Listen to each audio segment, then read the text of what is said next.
Hi everyone and welcome back. Today we are joined by my favorite Norwegian, Einar Tangen, a senior fellow at the Teihe Institute in Beijing and also a senior fellow at the CIGI. So welcome back to the program.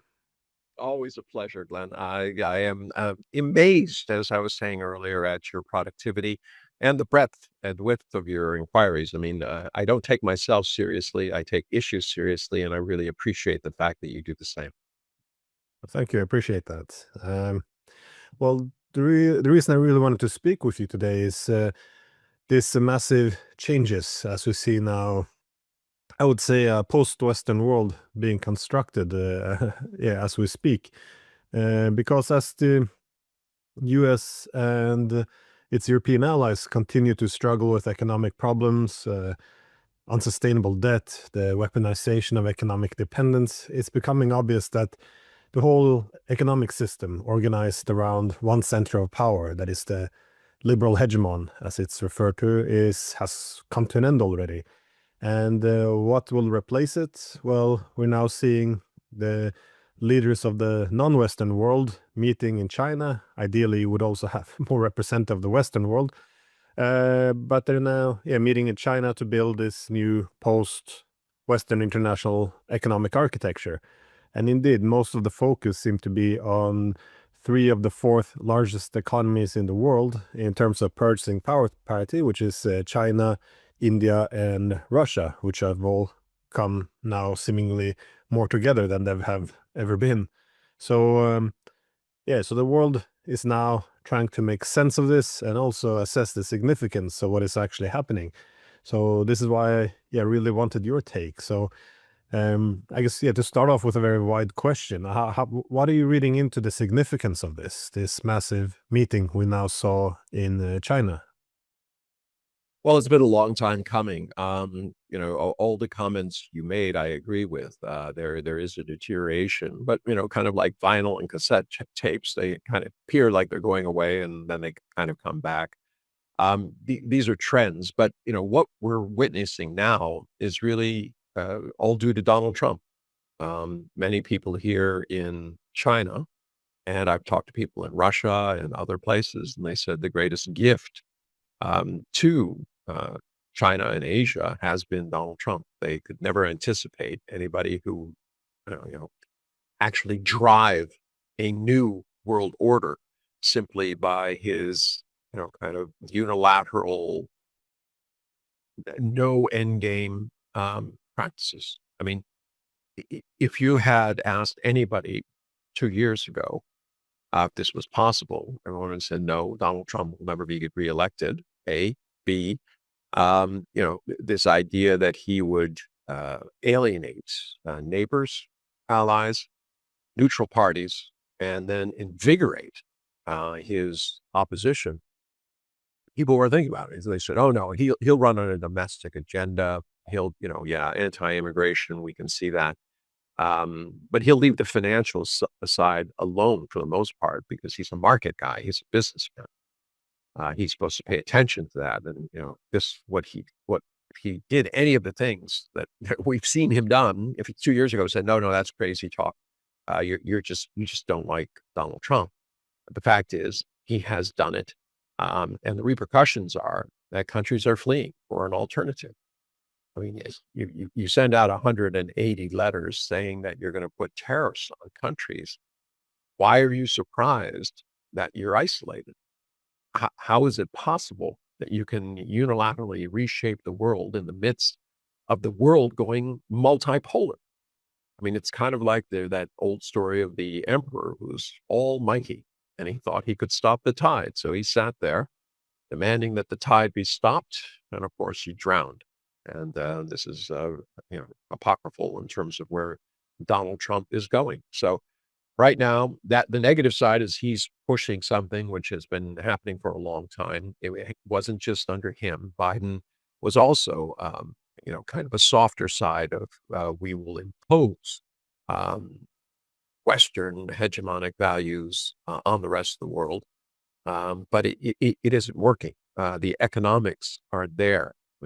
All countries, as you pointed out, the West have they're collapsing under tremendous amounts of debt. They're not competitive in terms of their manufacturing. And instead of doubling down on what they're good at, which is, educational institutions, the ability to innovate, they're seemingly turning their back on that and, pursuing this kind of false hope that low margin manufacturing and industrialization will somehow save the day. If that were to happen, I think China and many other countries would be very happy because they would seize the high margin future, which is in the digital economy, and they would be the ones who would be winning. So, I mean, none of it makes sense, but it is happening, and it's not just it's not just something. Oh, yeah, this is a reaction purely to Trump. So many of the things that we're seeing now have been in the works, especially over the last 20 years. And it has a lot to do with China's leadership. And I'm not saying that to be pro-China. I'm just simply saying that their economic success has led to a situation where people look to them as a model for development. And then on top of that, they've been putting together this kind of rhetoric package that talks about a shared future. It talks about principles, talks about resurrecting a global order where security, development, respect for sovereignty are put at their forefront.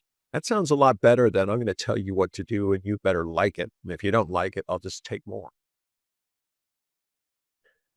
Well, I'm wondering though how much is only about Trump because often, the theory of political economy would some theories would suggest that the U.S. was only able to play the benign hegemon due to the massive concentration of economic force when there was a natural gravitation force towards the United States to facilitate these common goods, if you will. But everyone kind of assumed, well, not everyone, many assumed that once the U.S. was in relative decline, it wouldn't be able to generate trust anymore. That in order to be the only center of power, they would have to keep other powers down. So they would have to start to abuse this administrative control over the international economy. Now, I'm not going to downplay Trump's policies and this tariff war on the tariff war on the world has been a disaster. But again, I'm thinking the things that preceded him, the tech war against China, stealing the sovereign funds of Russia, taking over gold reserves, hijacking Iranian oil tankers, restricting access to SWIFT banks. I mean, a lot of limitations, technologies. A lot of this is not only Trump, of course. I think Trump took all of this on steroids to play the strongman. But the reason I bring it up is this seems in Europe, a lot of the goal is let's wait Trump out. But isn't it likely that the U.S. would follow on this path after he's gone? I'm thinking of context also of the SEO and what's happening in the east of these economies coming together, because it doesn't seem like they're just preparing like the Europeans to wait out Trump. It appears that they are more or less preparing for maybe downfall of the US is too strong. Let's say relative decline at least, or the end of the hegemonic moment. Well, yeah, I'd say the relevance is dissipating. I completely agree with what you said. The way I was framing it is that Donald Trump is an accelerant, that what he has done has, in essence, speeded up that rush towards the cliff that a lot of Western economies were doing. I mean, remember, all of these economies for the last 600 years have been based on a model of empire. That means that anytime there's a problem at home, or if you want to get rich, you go somewhere else and you take what they have. I always use the example of India, 24% before the British came, 4% when the British left. So clearly you can see the pattern there. And this is not just true. It was true everywhere that they went. Now that model has declined. And sustaining this kind of wealth doesn't even make sense. You have 15% of the population enjoying a relatively high life while the rest of the world is sunk. And then in 2000, early 2000s, you have a break. The O comes along, and all of a sudden there's an opportunity for developing and emerging economies to come forward, to be part of the global economy, mostly because they offered low cost production. And then now you're seeing this rug pull. The US has said, oh, wait a second. That was too good for you guys. It wasn't good enough for us, despite the fact that if you look at global profits during the same period from 2000 until today, two-thirds of the profits were flowing to Europe and America. So this idea that it wasn't good for them, no, it wasn't good for the American people at large, but it was very good for the very wealthy who made tremendous amounts of money at this time. And that's why it's unsustainable. So we are in complete agreement about that. I just like to emphasize that Trump is an accelerant. In terms of everything that else is happening, this has been happening for a long time. And that's why I was referring to the fact that, in earlier stages, you've seen Xi Jinping comes along, he starts talking and using this language about shared future. And let's see here. I'm a country in Africa or South America, and I have a stark choice. I can go with a country that says, look, I believe in a shared future in which I respect your sovereignty, we do trade, and we encourage the security of your country, right? Not at the expense of other country. Versus, you're a small country, I'm going to take stuff from you, and you're going to like it. And if you don't like it, I have a military card. And in the past, I've instituted 72 known, change of of governments. How many unknown? We don't know, of course. And that's a real palpable threat. So these countries have been voting with their feet. You can see it in terms of central banks. How much are they investing in the U.S.? Almost all of them, except for Japan and Great Britain, have been selling down their U.S. assets. The bond market now, T-bills in the United States, is now being supported by private hot money flows, people who are looking for what they think are safe returns, right? U.S. Treasuries, those are the gold standard, right? But here's the problem. At the same time that Donald Trump has been pulling all these shenanigans, he's also been saying, look, I want to devalue the US dollar by 30%. Well, that means if I buy $100 worth of, I take my currency, buy $100 worth of US Treasury bills, and he goes through with it, I have $70 worth of Treasury bills. And if I want to return it back into my own currency, doesn't sound like a good deal, doesn't sound very safe. So in order to combat that, I'm going to say, well, I will buy those T-bills, but I need a higher rate, a rate that ensures that I will keep my my profits, right, and also my capital during that period. So this is extremely dangerous to a country that has $27 trillion in debt and is at over 120% of GDP in terms of its debt. We're using $1 trillion right now, about a $6 trillion budget. But keep in mind, on that $6 trillion, we are already borrowing on a regular basis $2 trillion. Means that we're not keeping up with, our expenses. In addition to that, we're just piling it on top of our existing debt. And then on top of that, to finance that debt, we're using a larger and larger portion of what is remaining of our budget. And then you add on the military, it is not sustainable in any way, shape, or form. I don't care how much, if you take all the money away from the universities, $80 billion, doesn't matter if you take out a couple of $100 billion from U.S. involvement overseas, whether it's the United Nations or whatever. At the end of the day, there's just not enough money to actually provide governance, and also there's debt and the military. So countries are looking at that. The sophistication level over the last 20, 25 years has grown considerably. People who are in these nations have attended top schools around the world. They're no longer neophytes trying to figure out what's going on. They have their hand on the pulse of things. They see the reality. And this has also been an accelerant as these countries vote with their feet. They're obviously going to go to a model that respects their sovereignty, where they have development path and they are secure. They're not going to go towards some hegemon who isn't promising to deliver anything, only take. Well, it does seem to most that it is predictable that this model has reached a dead end. But this is why it's also strange to me.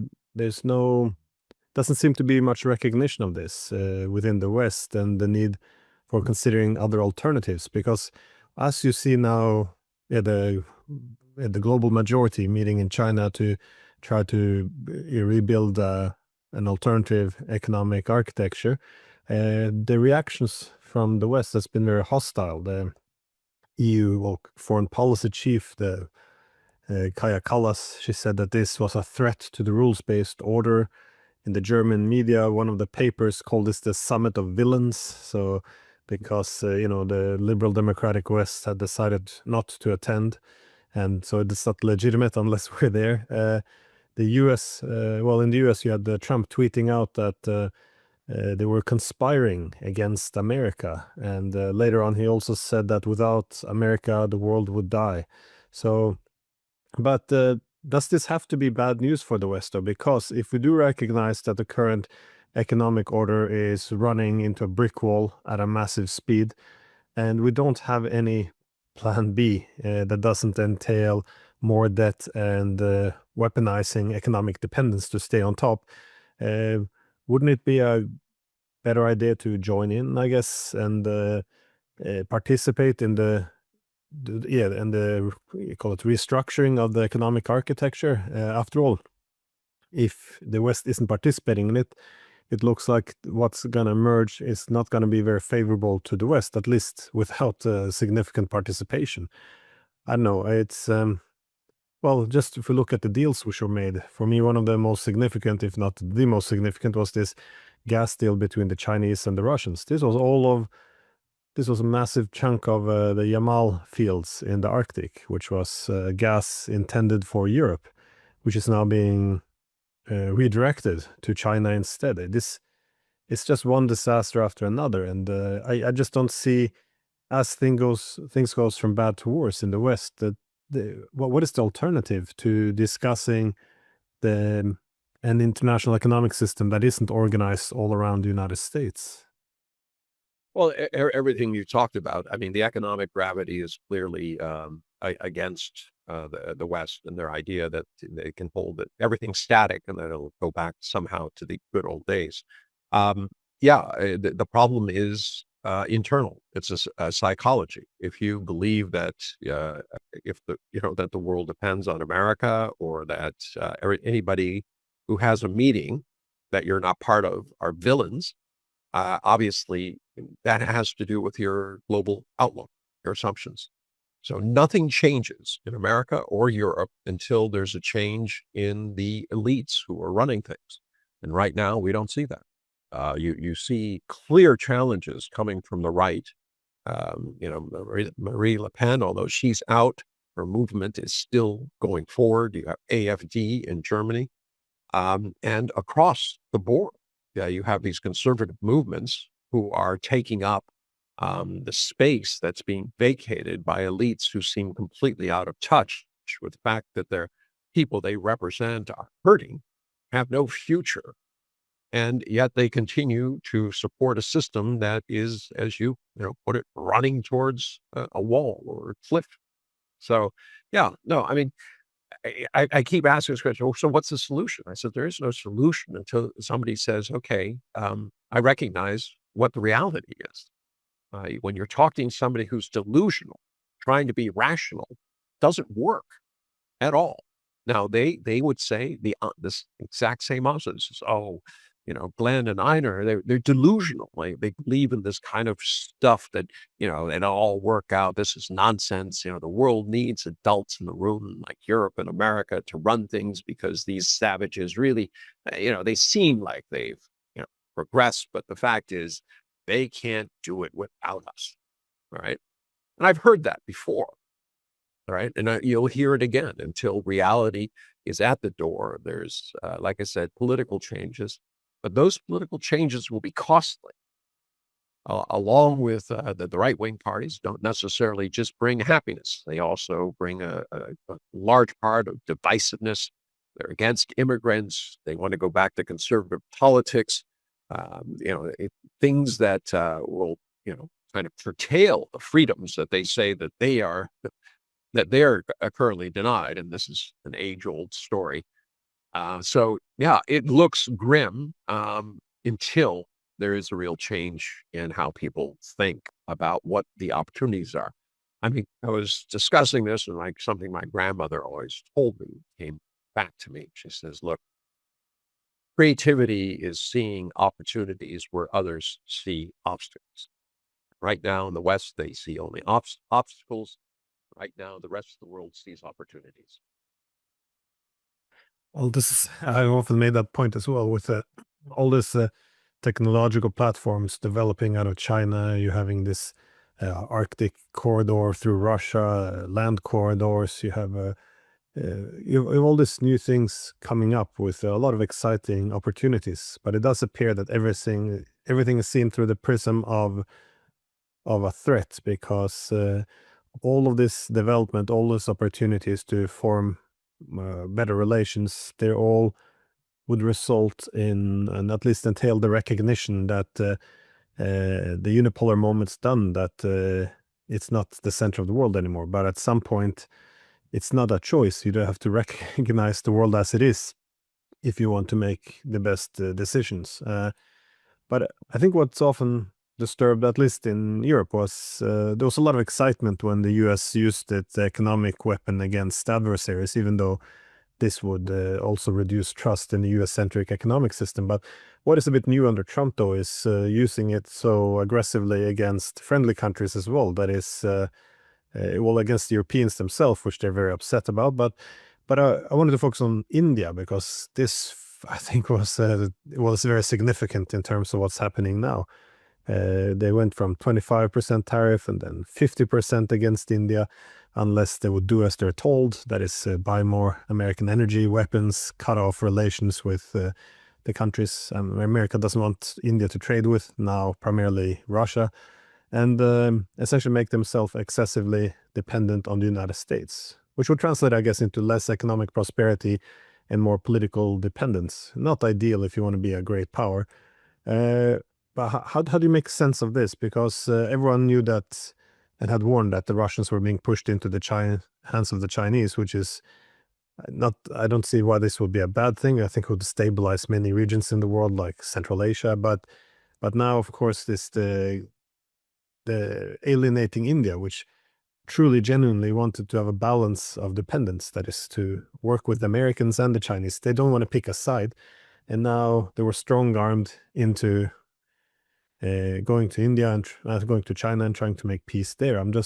How do you make sense of, I guess, these recent developments with India? Well, I've been on 30 Indian television shows this week, representing about 7 or 8 of their television stations. And I can tell you, it's not so much what I say, it has a lot more to do with the kind of questions that they have. And they're similarly grouped. They don't, they first off say, look, this is hypocritical. The U.S. increased its buying of yellow cake and rare and strategic metals and fertilizers from Russia by 28% last year. China buys more oil than we do. Right?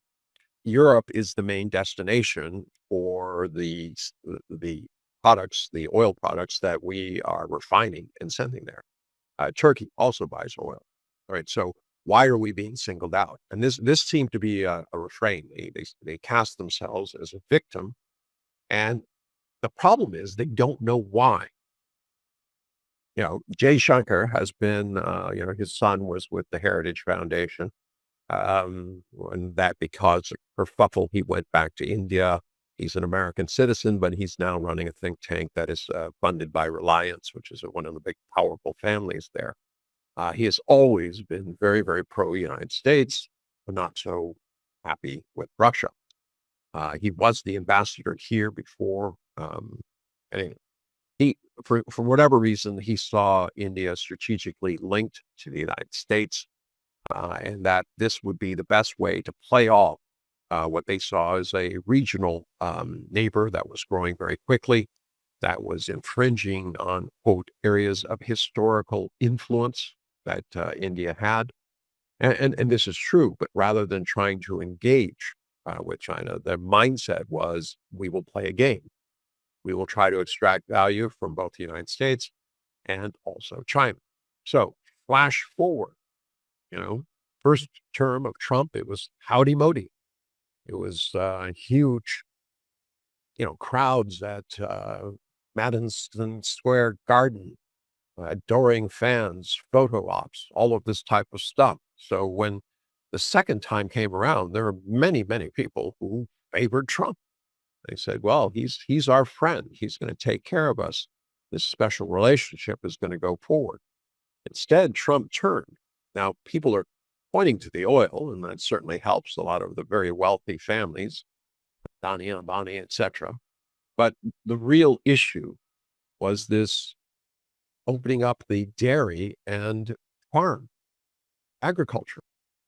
India still has 50% of its people in farming.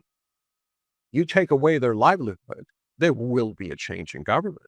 And it's not just at the next election, it will be fast, it will be furious. These people will not vote for a government that literally that takes away their ability to sell. I mean, they're already impoverished. These are not rich farming families. They had a lot of kids. They could end up keep dividing the land. There's stories about, farmer suicides in literally the hundreds every week. You have people taking on crushing debt that is passed on from generation to generation. This is a red line in Indian politics. So there is that. And then there are other things out there that Modi could not understand. One being that the U.S. interfered in the general election, where he was hoping to have a vast majority in the House, in the lower and upper houses, so that he could change India into something that was more centralized. Currently, it's a very strong provincial government, slightly weaker national government, but it makes it very difficult to have standardized policies in order to create change, as every province protects its own. But they don't care what the cost is to the country as long as they're able to extract value locally. So that was a huge issue. Felt a sense of betrayal. After that, he went and had a big toothy grin and hug with Putin. That did not sit well in Washington. All of a sudden, Bangladesh comes into play. A color revolution that the people in India believe was financed and pushed by the U.S. results in a government that is no longer friendly to India. Then you have this issue about, Trump claiming that he settled a war between Pakistan and India. Regardless of the reality, the fact is, India vehemently denies this. This is a direct attack on Modi, in the sense that he has told people, India stands strong and proud. I'm your leader. No one intercedes between us. We are in charge. We won that war. Right. So Trump repeats that almost every couple of days, and his insistence on getting a Nobel Peace Prize. Look, I settled this war between India and Pakistan. Never, not to mention 6 other wars, which are unfortunately still going on, despite all the peace efforts he's done. And then, the 50% tariffs. They were stunned, literally stunned.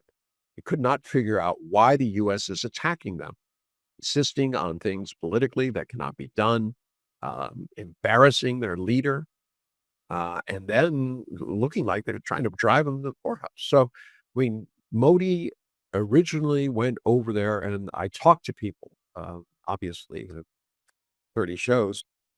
A few of them were on this opinion that India's best course of action was to use the panda or the dragon against the eagle. in essence, trying to, say, oh, look, we'll get friendly with China unless you back off Washington, telling Washington to back off. But, a funny thing happened on the way to Beijing. You saw the optics. Those were real. Xi, Modi, Putin laughing. I mean, small group, informal. Contrast that with, the European leaders who are being dragged into Trump's office, and they sat like a bunch of either people from the press or a classroom listening to the great professor. No real sense of respect or bonhomie other than, the occasional attempt at trying to, praise his power, to flatter him in order to steal more time so they quote, as you put it, they can outlast Trump. So India doesn't understand it. On the way over there, things happened. And the reason I say that is 2 months before, the Indian representative walked out because the group would not sign on to as anti-terrorism things, which was aimed directly at Pakistan. This time around, India did sign. All right. They gloss over the fact that the paper actually said that everybody is against all terrorism. There's no good terrorism or bad terrorism.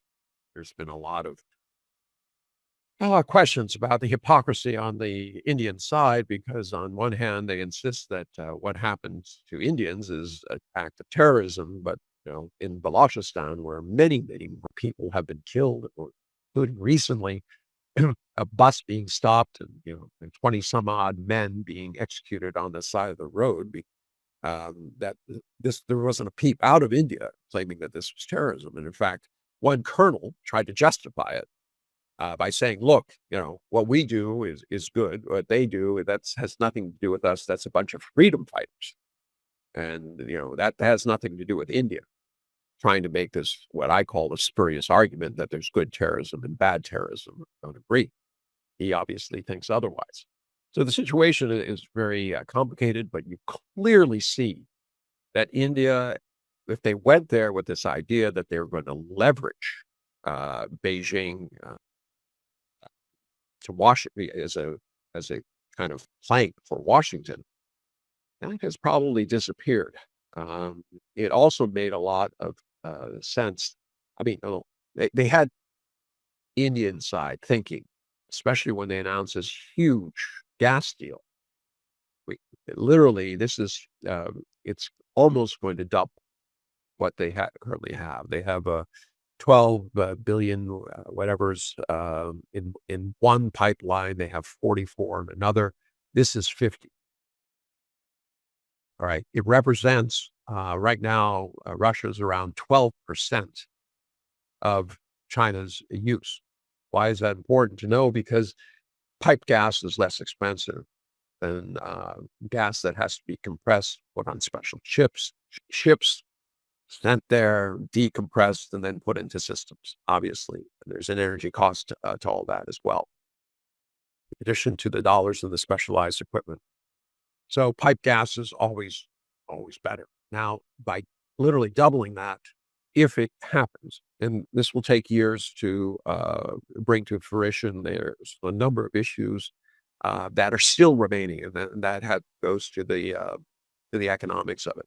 They have not agreed on pricing or a pricing formula, and this is absolutely crucial. Obviously, Russia doesn't want to build a pipeline and then not be able to use it, and China wants to get a price that they think is going to represent a value against the market. So they still have to agree with that. It still has to be built. Chinese are obviously experts at large projects, as we've seen, so they can do it quickly, but it hasn't been built yet, and there are still details out there. But if it happens, all of a sudden, Russia is supplying 23% of China's natural gas. Huge amount. And it's in an area which is on their borders between their two countries. Cannot be interfered with. It is not subject to the Malacca Straits or any of the Straits of Hormuz or any other geopolitical area where a third party can exert pressure.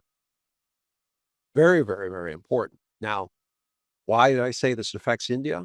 All of a sudden, India realizes that they're a lot closer to Russia and sources of energy, which they need, than they are to the U.S. and what they see as outrageous demands. Now, going back to something you said earlier about don't understand. People are trying to figure out the Trump thing. It's fine to say you're going to outlast Trump, but the question is, since he's been elected twice, and not successively, elected, not elected, elected, does he represent the bookends changing? Has America, as you put it, has gone so far down the path that its leaders in the future are just still going to be hurtling towards, brick walls or cliffs? And right now, I believe most of the world believes that the United States is on a trajectory which is not going to be nation friendly to the rest of the world. Well, I want to ask, I guess my last question more about the military dimension of what we saw, because, well, the SCO meeting was about most about economics and political cooperation. That being said, after this meeting, the Chinese, they celebrated the 80th anniversary of the defeat of Japan in World War II. And again, China displayed a lot of new weaponry. Uh, Again, I'm not a military guy. I can't. Was in the army, but I haven't assessed the. I don't have the skills to assess the different weaponry. I was wondering, what do we know of? Was there any surprises in terms of what China could, could show off? All right, just I want to digress one short moment to the SCO. I want people to keep in mind that all the words they heard at the SCO are, in essence, the same vocabulary that's being used at the Belt and Road Initiative and also at BRICS.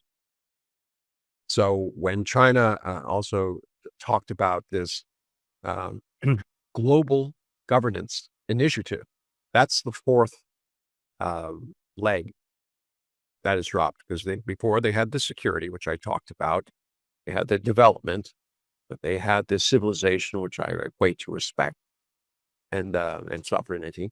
And now they're saying, okay, you bring all these together, and what we need to do is reform the UN to make it reflective of what is necessary for the world. And this has had a very, very positive response internationally, but it's all been step by step.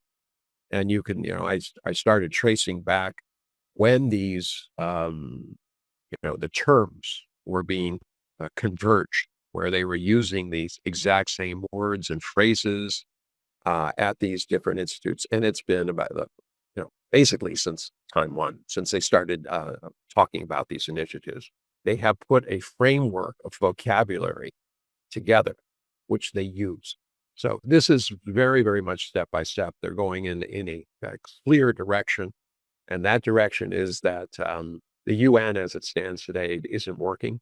Not that anybody would say that it is, uh, who's rational. Um, but, what do you do about it? That's the part where China is consistently winning, is they have a plan. It's not, they have a goal, plan, and they have the ability to actuate that plan. And that is very important. Now, I digress. We'll get back to the military. A lot of it is how you frame this. If you go on to Western media, this was a threat. This is a reason for Europe and America to spend more money catching up to China. And I'm sure the military industrial complex is just thrilled that they saw this parade, because there are so many toys that they don't have. And now they're going to be looking for funding. They say, oh, look, see, this is why you have to give me, $2 trillion so that, I can take care of this threat for you.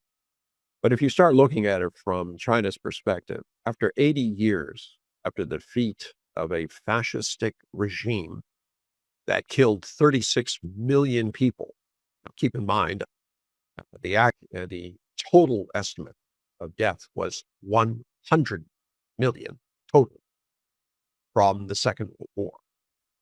36 in China, 27 or just under 27 in Russia. That gives you an idea of who actually suffered. America, there's no such thing as comparing the suffering, say, oh, well, a lot of people suffered. That's worse than one person suffering. It isn't. Suffering in this instance, every person whose life is snuffed out because of this, who had family, who had a life, who had energy, that is a crime. It's regrettable. It can never be put back right. But this idea that the West had put out that somehow it was the West that suffered and sacrificed, it's not true. You can see that clearly by the numbers. So 80 years hence, what do you see in the world? We see in Gaza the same fascistic language, the ability of monsters, as I call them, to turn people into animals. Because if you had gone to Israel 5 or 6 years ago and you had walked the streets of Tel Aviv, you would have seen, quote, normal, regular people, regardless of the fact of what you thought of their policies and politics. You would not look at them and say, 5 years from now, that man is going to be using babies for target practice.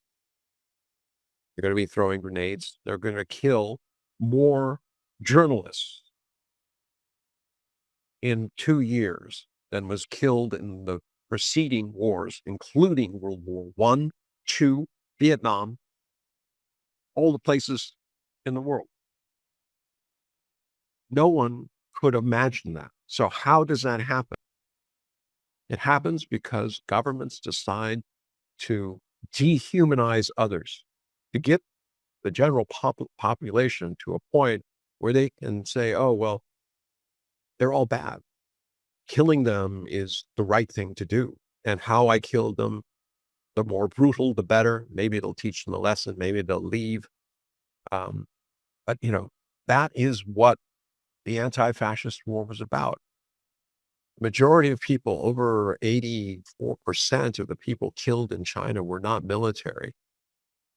A lot of them were killed because, when the Japanese came, they looted everything. They took all the food. They took the medicines. And therefore, many people died because they could not get what they needed in terms of prolong their life, and they just couldn't eat. But many others, like in the rape of Nanjing, were forcibly killed brutally. Men tied up together and then used for bayonet practice. Women raped, children raped, killed. I mean, this was things. So you got to ask your questions. If you went to Japan, you wouldn't look at them today and say, oh, these are the kind of people who would do that. So somebody did that, and that's fascism.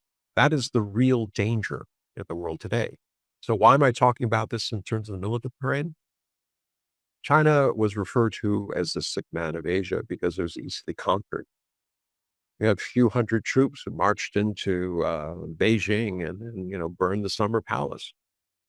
Right? They were able to force drugs onto China because their thirst for tea was such that they didn't want to pay for it in silver anymore. So they dehumanized everybody, took what they wanted, killed. This was standard practice. And this wasn't just Japanese. The Japanese learned it from who? From the Europeans, from Americans. Take what you want, industrialize, have the better weapons. Guy with the better weapons wins. So what China was showing to the world is that it is capable of defending itself, that it will not be taken over by a bunch of drug runners who are intent on delivering poison to their people, nor will it be subjugated by some sort of imperial doctrine, whether it's from Japan or America, that will make their people subservient, make them less than human. So very, very different messages depending on which side you're on. Clearly, being here, I covered the parade in Guangdong, so I had the opportunity to talk to people down there. I live in Beijing. I've been talking to people here, and I can tell you that There's nobody who isn't proud of the fact that they will no longer be subjugated. And this is transferring into a lot more confidence. I mean, on one side, Beijing said no to Donald Trump, and there's nothing he can do about it. He needs those rare earths. He sends out threats on, every other couple of days saying, I'm going to put a 200% tariff on China unless they give me the magnets. I mean, I don't know does he think he's in a shop somewhere where he can threaten somebody, some sort of mafiosa type of thing? But the fact is he doesn't have the rare earths, and it would take 10 to 15 years in order to create the processing facilities at the purity levels that would be necessary for commercial consumption. So he's over a barrel with them. So that was something of first, where China stood up and said, no, we're not going to be pushed around. Then you have this military parade, where it's clear that militarily China won't be pushed around. So right now, many Chinese people feel that they're more secure than they have. Is the economy here perfect? No, not by far. The global, these tariffs are affecting the whole global environment. GDP, as it goes down, Chinese businesses suffer, as do businesses around the world, and including the United States. I mean, Governor of Nebraska called Trump personally, and he said, you're about to witness the largest number of bankruptcies in our history because you took away our markets. Right? What do you, I thought you were going to help us. And Trump gave him some, oh, well, I'll give you some of that tariff money. He's literally taking money from one pocket and deciding who he'll put it into in terms of the people he took it from.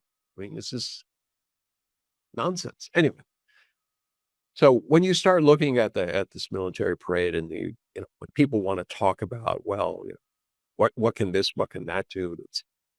I see that as nonsense. I've looked at each of those weapon systems, and I tell you the takeaway you should have from it is that China is keeping up with technology. They have systems for drones, anti-drones, and they have missiles, which is the shape of the future. We have seen in a number of conflicts from Azerbaijan to Ukraine, what's been happening in Israel, what's been happening in other parts, that warfare has changed dramatically. It's no longer about tanks. It's no longer about aircraft carriers and things like that. Unmanned aerial vehicles are cheaper, much easier to maintain, and they can be used almost anywhere. They don't need long takeoffs or things like this. And missiles. Missiles can reach, especially with hypersonic capabilities, can reach targets, and they cannot be defended against current.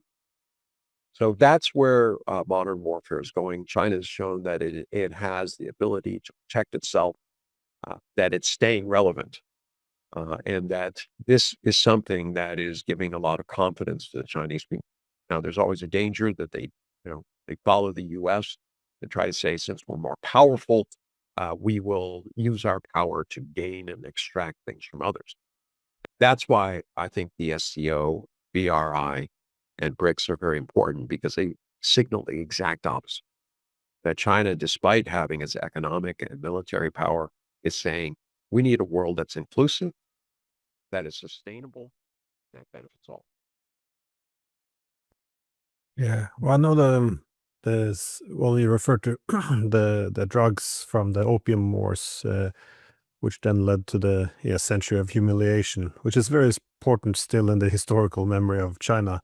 Again, but it's also, I guess, for many, it's almost a reasonable assumption that something like this could be tried to be played out again, because as we now see, reaching a situation where the United States is no longer capable of competing against China, some of the same thoughts appears to be reoccurring. That is, the efforts to break China economically. When this isn't working, it's becoming more and more common to speak about the warfare with China.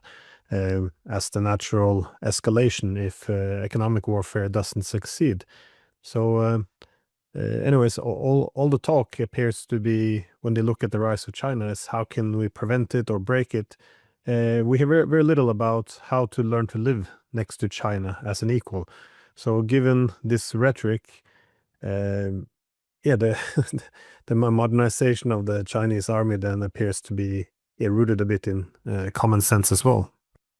Well, Len, the thing that really bothers me is that it's not about settling.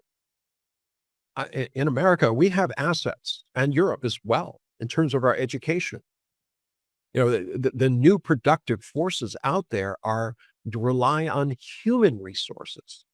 And that means universities, smart people, gathering together, new ideas. I mean, the digital revolution is changing productivity, right? You don't need as many people, and people see that as a threat, but they shouldn't. If there is the kind of productivity that's out there, people can work less and still enjoy very, very happy lives. I mean, in America, less than 2% of the population is involved in agriculture. And yet, America can grow more food than it can consume itself. That's a productivity. That means that you don't have to have large masses of your people involved in that. If you do the same thing with manufacturing, it doesn't, the type of manufacturing jobs go away, right? But guess what? That productivity remains. And it allows you to have shorter work weeks. You could have a situation where you have 3.5-day work weeks.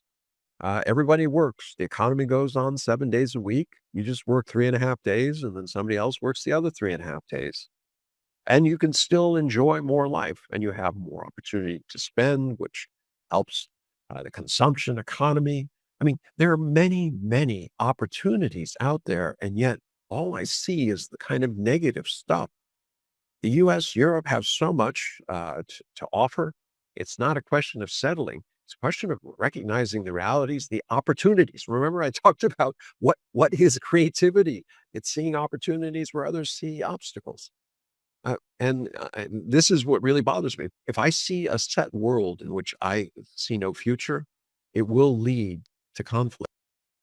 But if I can change it around and creatively look and say, hey, I mean, there are incredible opportunities out there. I just need to be ready to take them on.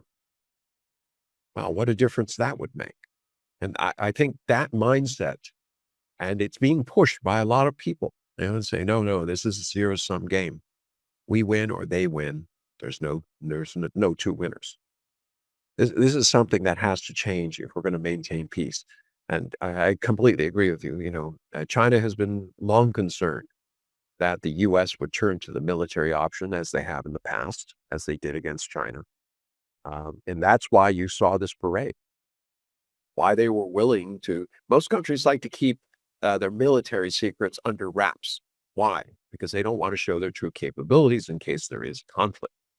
In this case, China showed pretty much as it had. And it's a signal to everybody, don't come looking at, don't think of us as a soft target. Well, thank you so much for your insights on this. It's I don't have insights. I talked too much, but yeah.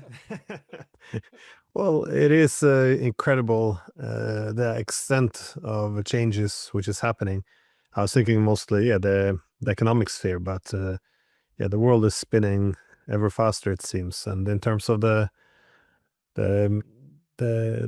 tendency only to see threats rather than opportunities, I am convinced that that the core of the problem is that we locked ourselves into this notion that the hegemonic peace, that as long as there's one dominant state, there won't be great power rivalry. There will be the one with the good values will be able to set the rules for the system. That this is the ideology of the liberal hegemon, which we haven't really divorced ourselves from. But again, from my perspective, even if one buys into the ideology of the liberal hegemon or not, or that argument, one still has to recognize reality as it is. And reality is the world is multipolar. It has a multipolar distribution of power. So it is necessary to make peace with that reality if you want peace in the world. So conflict or cooperation, it's a choice. Yeah, that's it. So yeah, thank you again, and I look forward to having you on again in the future if you're free. It's always an honor. Thank you. Thanks.